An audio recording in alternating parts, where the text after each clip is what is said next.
여러분, 지금 정치권에서는요, 자영업자 손실보상법으로 굉장히 시끄럽습니다.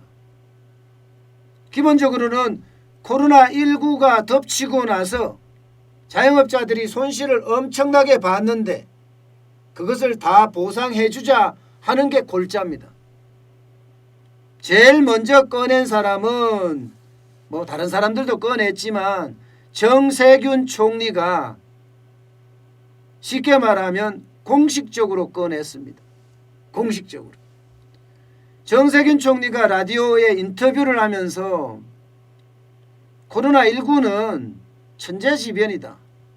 천재지변이기 때문에 거기에 피해를 입은 기업은 보상을 해줘야 된다. 이게 골자입니다. 결국은 코로나19가 천재지변이고 천재지변이 일어나서 많은 사람들이 피해를 입었으니까 피해를 입은 곳에는 보상을 해주자 하는 게 정세균 국무총리의 이야기예요. 여기에서 한 걸음 더 나아가서 이낙연 민주당 대표도 마찬가지입니다.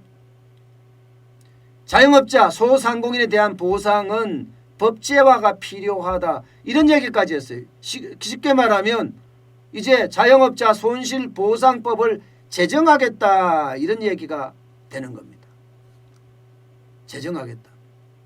여기에다가 힘을 더 보탠 사람이 있습니다. 결국은 자영업자 손실을 보상해 준다는 결론이 생기는 건데요. 국민의힘의 김종인 대표도 여기다 힘을 더 실었습니다. 예. 김종인 대표도 뭐라고 이야기했나 하면 자영업자 손실 보상해 줘야 된다. 이렇게 되면요, 아마 굉장히 빠르게 국회에서 입법 처리가 될 거예요. 여당뿐만 아니라 야당의 대표조차도 자영업자에 대한 보상을 해준다고 이야기를 했으니 이거 금방 갈 거다 이렇게 봅니다. 금방 갈 거다. 그러니까 지금 여러분도 알다시피 입법을 준비하는 사람들이 굉장히 많습니다. 더불어민주당의 이동주 의원은 쉽게 말하면 중소벤처기업부에다가 손실보상위원회를 만들어 놓고 집합금지 이전과 집합금지 이후에 액수를 정한 다음에 그에 대한 액수를 보상해 주자 하는 게 이동주 의원의 법안이고요. 강훈식 의원의 법안은요, 영업 정지가 된 시간만큼 최저임금을 곱해서 보상을 하자 이렇게 이야기를 하고 있고요. 또 국민의힘의 홍석준 의원은요, 마찬가지로 보상 기준을 정한 다음에 손실 보상을 의무화하자 이렇게까지 이야기를 하고 있습니다. 결국은 어떤 시기든 보상이 일어난다는 사실이에요. 보상이 일어난다는 사실. 국무총리부터 여당 대표, 야당 대표까지 보상을 한다고 했으니까 당연히 보상이 일어나겠죠. 문제는 재원입니다. 재원이 얼마나 들어갈 거냐? 100조 정도가 들어가지 않을까 예상을 해요. 100조. 와, 엄청난 돈이죠. 대한민국의 올해 예산이 558조입니다. 그러면 이 100조라는 돈은 어디서 나오죠? 그게 이제 문제죠. 100조라는 돈이 이야기가 나오니까 당장 기획재정부 같은 경우는 못한다. 아니 도대체 돈이 어디 있어서 돈이 어디 있어서 보상을 하느냐. 이게 기획재정부의 입장이에요. 김용범이면 기획재정부 1차관입니다. 1차관은 당연히 자영업자나 소상공인에 대한 지원 방식과 수단은 논의할 필요가 있다. 논의해서 또 준다면 줄 수도 있다. 그런데 돈이 어디 있냐. 게다가 세계 어느 나라에서도 법제화한 나라는 없다. 독일이 보상을 하고 일본이 보상을 했다고 하지만 어느 나라도 법제화해서 보상한 나라도 없다면서 무조건 지금 반대하고 있습니다. 중요한 것은요. 중요한 것은 보상 저는 할 거라고 봅니다. 기획재정부가 어떤 식으로 반대를 하든 정치권에서 이미 밀어붙이기 시작했고 당장 눈앞이 선거예요. 4월 7일 날 서울시장 선거에다가 부산시장 선거, 보궐선거까지 달려 있습니다. 그렇다고 하면 여러분 결국 자영업자, 소상공인 보상의 길이 열릴 거다. 재원을 어떻게 마련하는지는 기획재정부가 찾아내야 될 겁니다. 정치권에서 밀어붙이고 또 선거가 코앞인데 이게 가지 않으리라는 보장이 없거든요. 100조나 되는 재원을 어떻게 마련할지는 잘 모르지만 분명히 갈 거라고 봅니다.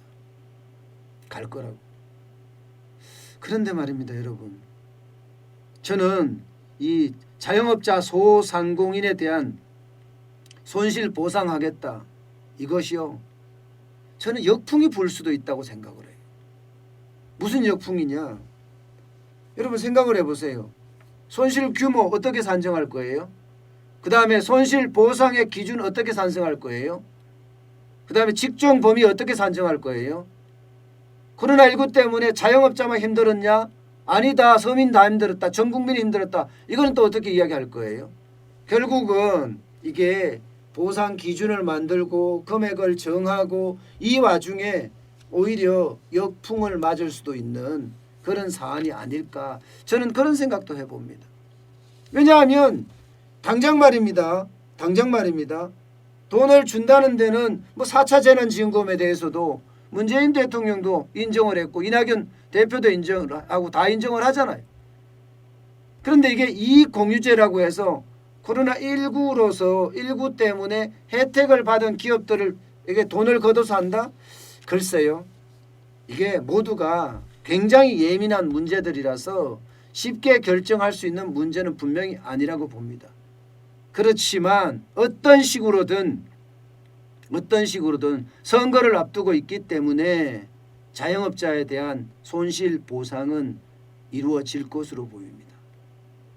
그만큼 선거가 모든 것을 빨아들이는 블랙홀 역할을 할 겁니다. 아마 기재부가 반대하더라도 여당은 심지어 청와대는 밀어붙일 것으로 그렇게 생각이 됩니다. 당장 정세균 총리조차도 지금 손실보상법을 발의하자고 아니 행정부의 수장이 사실은 정세균 국무총리 아니에요. 그거는 또 정치의 꿈을 가지고 있는 사람이기 때문에 무조건 정치적인 행동을 할 수밖에 없습니다. 그 이유로 결국은 국고는 거들난다. 그렇게 봐야 될 것 같습니다. 참 안타까운 현실이지만 이 선거라는 걸 앞두고 어느 누구도 거부하지 못하는 그런 상황이 국가 부채는 점점 많아지고 우리 미래 세대들은 더더욱 힘들어질 것으로 그렇게 보입니다.